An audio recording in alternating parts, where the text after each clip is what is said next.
Power Rangers is a reboot of the 1990s classic TV show, The Power Rangers movie. 5 troubled teens find these rocks that give them superpowers, and they must learn to use these powers in order to stop Rita, who's trying to destroy the world. When I first heard about the Power Rangers movie, I was a little skeptical. Then the trailers came out, and I was really excited for this movie because if you're a kid from the 90s, we didn't grow up with the superheroes. We didn't have Superman. We didn't have Iron Man, the movies. I'm talking about the cinematic universe. We didn't have the Avengers. If you're a kid from the 90s, the Power Rangers were your superheroes. So you had themed parties with the Power Rangers. You wanted to be the Power Rangers. You buy the toys. They've had Wild Force, Neo Space. There's like so many different versions of Power Rangers because they're so popular. Coming into this movie, I just felt the nostalgia and I just was super excited to see this movie.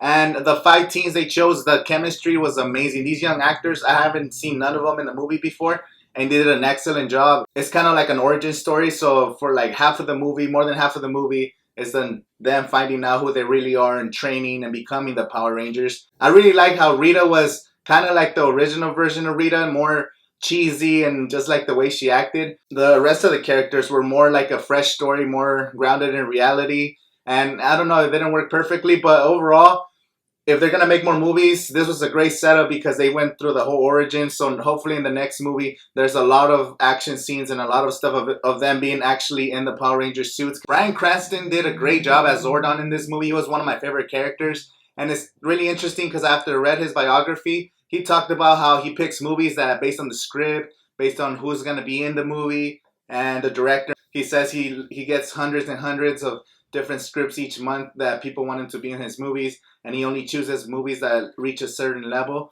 So it's kind of interesting to see that he chose the Power Rangers. So overall, the Power Rangers, if you love the Power Rangers in the 90s or early 2000s, or if you watch any of those shows, you're going to like this movie because it brings you back and it gives you a little fresh story, a little more action, more realistic, because we know those are super cheesy. They never punched each other. You could go on Netflix and watch the first like 10 minutes of any Power Rangers, and then the action sequences and the dialogue is pretty cheesy, like once you look at it as an adult. The Power Rangers, you're a fan, go watch it. You're going to have a great time at the movies. If you're not a fan or familiar with the Power Rangers, you're going to like it, but then you're going to be like, what?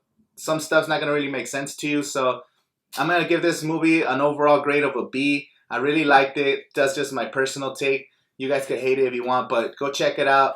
That's it for today. My name is Angel, and I'll see you guys next time. You have your own opinions. You might like your own comedians, but you can't be offended by people making jokes. That just makes no sense whatsoever. But